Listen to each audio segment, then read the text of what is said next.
The birthday brunch was held at the Ocean View restaurant, Mom's favorite spot with its floor-to-ceiling windows overlooking the marina. I should have realized something was off when they insisted on celebrating my 34th birthday on a Wednesday morning instead of the weekend. Order anything you like, sweetheart, Mom said, squeezing my hand across the table. This is your special day. My brother Connor sat across from me, practically buzzing with excitement. His wife, Rachel, kept sneaking glances at him and smiling. Dad wore that satisfied expression he always had when he believed he'd solved a major problem. We ordered mimosas and overpriced eggs Benedict, chatted about work, Connor's kids, and Mom's garden club. Then Dad cleared his throat, the universal signal for important announcement time. Natalie, he began, your mother and I have been discussing your birthday gift. I set down my fork. You didn't have to get me anything. Nonsense, he said, smiling. 34 is an important year. He pulled out a folder, actual papers, as if he were giving a business presentation. We know you've been working hard with your tech consulting. Always traveling, never really settled. So, we've made a decision that will benefit the entire family. Here we go, I thought. We're selling the beach house, Dad announced proudly, like he'd just cured world hunger. The beach house, my 3-bedroom Cape Cod style home on Seabreeze Lane. The one I bought 6 years ago for $680,000. You're selling it, I repeated, keeping my voice steady. Yes, Dad said, beaming. We found a buyer willing to pay $950,000. Incredible appreciation. He pulled out more documents. The closing is next week. We want to tell you in person since you've only been using it occasionally. Using it occasionally? I echoed. You mean, using my own property? Connor jumped in, unable to contain himself. Dad and Mom are giving us the proceeds, not all of it. Rachel and I are finally going to open our restaurant, the one we've dreamed about for years. Rachel nodded enthusiastically. Your parents are just so generous. We've already signed a lease on a commercial space and paid deposits with contractors. The restaurant closes the same day as the beach house sale. I took a slow sip of my mimosa, buying time. That's quite a plan. We knew you'd understand, Mom said warmly. You've always been so practical, so focused on your career. Connor needs this opportunity. He's had such a hard time finding his path. Connor's path. The same one that included 3 failed businesses, 2 bankruptcies, and a trail of debt Dad had been quietly covering for years. When did you list the beach house? I asked. 2 months ago, Dad said. We didn't want to bother you with the details. You're always so busy. We handled everything. Photos, showings, negotiations. Found a lovely couple from Portland who fell in love with it. And you've already spent the money? I looked at Connor. Not spent exactly, he said, hedging, but committed. The restaurant lease, equipment deposits, contractor agreements, it's all contingent on the beach house closing. Obviously. So you're about $200,000 deep in commitments based on a property sale closing in a week. $240,000, Rachel corrected cheerfully. But it's fine, the closing's locked in. The buyers already did their inspection. It's basically done. I pulled out my phone and opened an app, my property management system, the one that tracked all 15 properties in my portfolio. Dad, who did you use as the listing agent? Sharon Mitchell from Coastal Realty, he said proudly. She's been wonderful. Got us multiple offers, over asking price. I unlocked my phone, searched for Sharon Mitchell's number, and hit call right there at the table. Hi, Sharon. This is Natalie Chin. I'm calling about 847 Cabby's Lane. There was a pause. Yes, that property, I continued. I'm sitting with my family right now, and they've just informed me they're selling it. The listing agreement apparently has their names on it. The table went still. Confusion flickered across my parents' faces. Sharon, I said evenly, can you please pull the county property records for that address right now? I'll hold. I looked straight at Dad. This should be interesting. Natalie, what are you doing? Mom's voice had an edge. Solving a problem. I put the call on speaker. A few moments later, Sharon came back, her tone suddenly shifting. Miss Chin, I've pulled the records. The property at 847 Cabby's Lane is owned by, she hesitated, Clearwater Properties, LLC. Registered agent Natalie Chin. Not Robert and Margaret Chin. Dad's face drained of color. That's what I thought, I said calmly. Sharon, my parents don't own that property. They never have. Any listing agreement they signed is fraudulent. The sale must be stopped immediately. Oh my God, Sharon breathed. Miss Chin, I'm so sorry. They presented themselves as the owners. They had keys, photos, even detailed knowledge of the house. Yes, I said, because I let them use it as guests, not owners. Please contact your broker right now. The sale cannot proceed.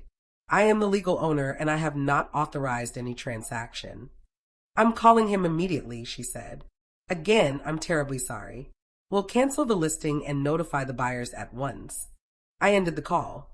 The silence that followed was heavy and absolute. Connor's earlier excitement was gone, replaced by dawning horror. Rachel looked on the verge of tears. Mom's hands trembled against her napkin. You own the beach house? Dad finally managed. I bought it 6 years ago, I said. Cash. No mortgage. It's held under my LLC, Clearwater Properties. I've owned it the entire time. But we have keys, Mom protested weakly. We've been going there for years. Because I let you, I said. As guests. I never mentioned I owned it, because I didn't think I had to. I assumed you'd check before trying to sell someone else's property. Connor shot to his feet, chair scraping. This is insane. You let us believe we could sell it. We signed contracts. We've made commitments. I didn't let you believe anything, I replied. You never asked. You never told me you were selling the beach house. You just did it and expected I'd find out at my own birthday brunch, apparently as a gift. Rachel's voice cracked. We've put deposits down. We signed a lease. What are we supposed to do now? That, I said, is a conversation you should have had before committing to a $4 million deal based on selling a house you don't own. Dad tried his authoritative tone. Natalie, even if what you're saying is technically true, that house has been in the family for... Stop, I cut in. Just stop. I set my phone down. I'll say this once. That house is not family property. It's my property. I bought it. I pay the taxes, the insurance, the maintenance. I own it. Not you. Not the family. Me. Mom's eyes filled. But we've used it every summer. For vacations, birthdays. With my permission, I said. Which I can revoke at any time. And I'm doing that now. Connor's face reddened. You're banning us from the beach house on your birthday? What kind of person does that? The kind of person whose family just tried to sell her property without permission, I said coolly. To fund yet another one of your failed business ventures. That's not fair. Connor protested. You've had 3 businesses fail, I said. And every time, Dad bailed you out. How much this time? 50,000. 75. Their silence told me I was close. This restaurant was supposed to be different, Connor said quietly. My chance to finally succeed. Then find a way to succeed, I said. That doesn't involve stealing my assets. My phone buzzed. A text from Sharon Mitchell. Broker notified. Listing canceled. Buyer's agent informed. I'm so sorry. We'll investigate how this slipped through verification. Another buzz. This one from my bank's fraud alert system. Suspicious activity detected on property 847 Cabby's Lane. Transaction flagged and frozen pending owner verification. I turned the screen toward Dad. My property management system has fraud protection. When Sharon tried to file the sale papers, the system caught it right away. The bank froze everything. We didn't know it was fraud, Dad said weakly. We thought it was family property. You thought wrong, I said. Now Connor owes $240,000 he can't pay. Rachel was crying quietly. We're going to lose everything. The deposits, the lease, all of it. A small part of me felt bad. But the bigger part, the one that worked 12-hour days to build my business and buy real estate, was angry. You made deals based on assets you never checked. That's not my problem. So you'll just let us lose everything? Connor's voice cracked. Your own brother? You tried to take what's mine without asking, I said. Why should I be more kind than you were? I left the birthday brunch without eating. Let them pay the bill and the price. An hour later, my phone rang. Unknown number. Miss Chin, this is Detective Ramirez from the fraud unit. Your bank flagged a case for 847 Cabby's Lane. Did you authorize that sale? No, I said. My parents tried to sell it without my permission. Were they aware they didn't own it? I remember Dad's face when Sharon said the deed was in my name. They thought it was family property. They were wrong. Would you like to press charges? I hesitated. No, not now. But please record that it was done without my okay. Understood, he said. We'll close it as no charges, but the file will stay on record. After hanging up, I sat in my car and opened my property app. 15 homes, 7 states, for $0.2 million total. The beach house was just one part of an empire I'd built quietly over 10 years. My family never knew. I'd learned early that money makes you a target, not family. My phone rang again. I ignored it. Mom called next. Ignored. Then a text from Connor. You're really going to let me lose everything after all our family did for you? I stared at it. Everything they did for me. Raise me? That's basic parenting, not a favor. Pay for college? I had scholarships and 3 jobs. Help start my business? I built it alone. They hadn't helped. They'd ignored my success, mocked my career, and assumed what was mine was theirs. I blocked Connor's number. The fallout was brutal.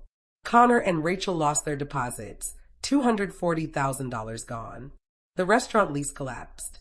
Vendors kept their down payments. The dream died. Dad called it a family tragedy. Mom cried to relatives about how I had ruined Connor's future. Family members I barely knew messaged me about loyalty. Not one asked why Connor tried to sell my house. Not one cared that my parents faked documents. I blocked most of them. 3 days later, my lawyer, Jessica Park, called. Your dad's lawyer reached out. They want to talk. About what? They claim you gave verbal permission to sell the beach house. They want you to finish the sale and give Connor the money as a loan. I laughed. No. I told them you'd say that, she said. But Natalie, they're threatening to sue. Let them. I have every message, every file. I never said yes. They'll lose.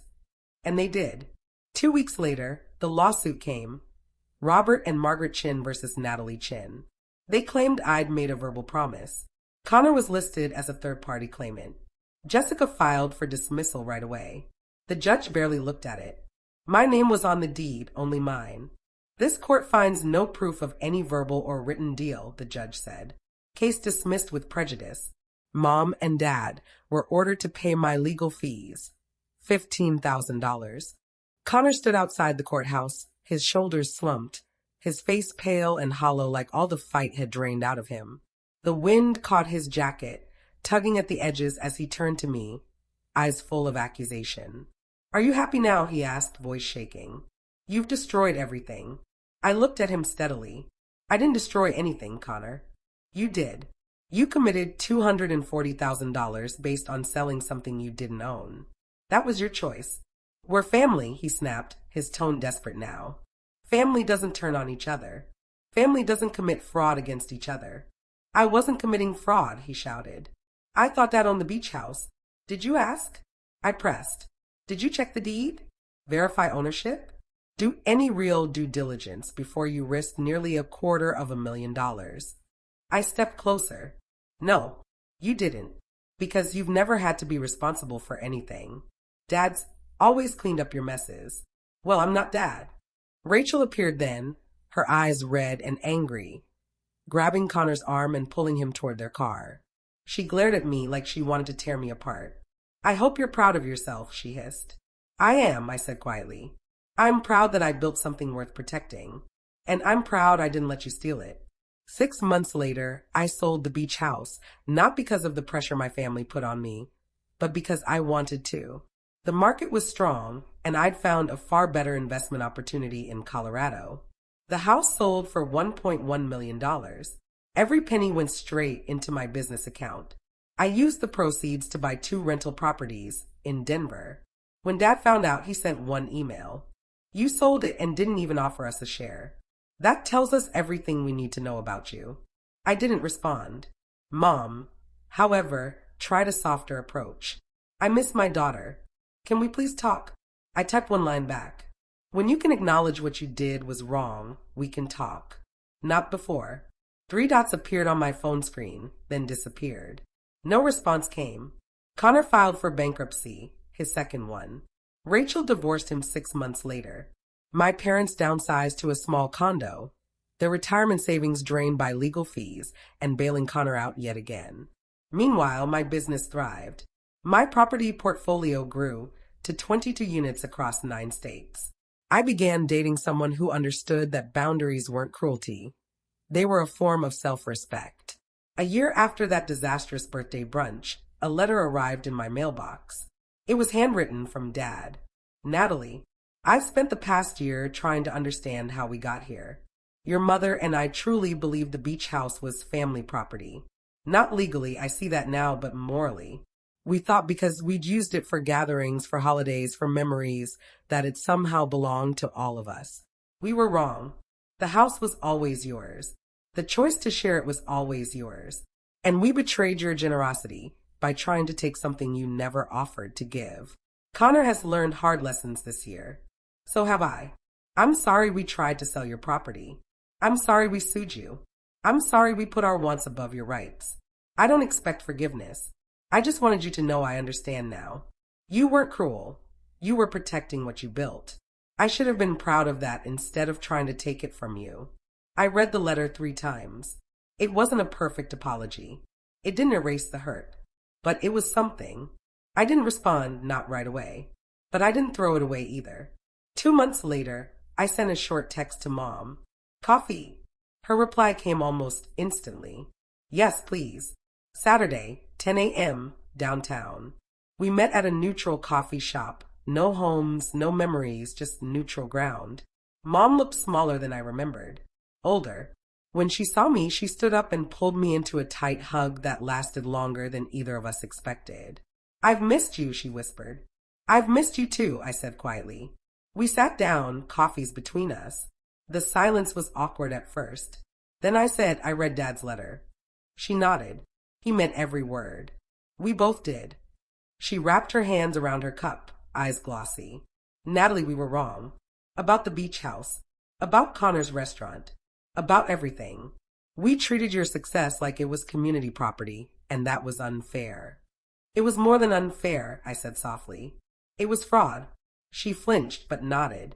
Yes, it was. And I'm sorry. I asked, what's happening with Connor?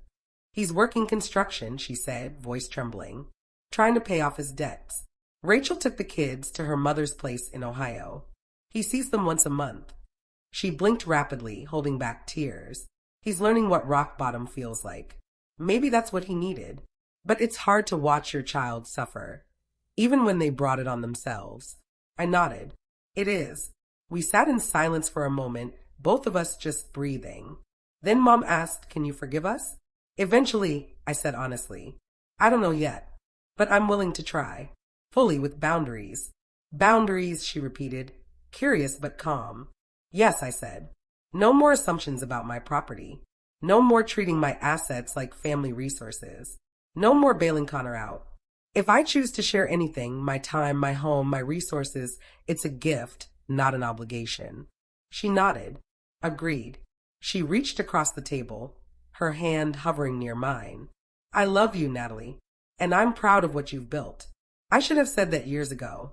I let her take my hand. I love you too, Mom. It wasn't forgiveness, not yet, but it was a start. My real estate empire continued to grow. 25 properties, then 30. I built it all with clear boundaries and airtight documentation. Everything in writing. Everything protected. Months later, Connor sent me a message. I get it now. What you were protecting. I'm sorry I tried to take it. I stared at the screen for a long moment before typing one simple reply. Thank you. That was enough for now.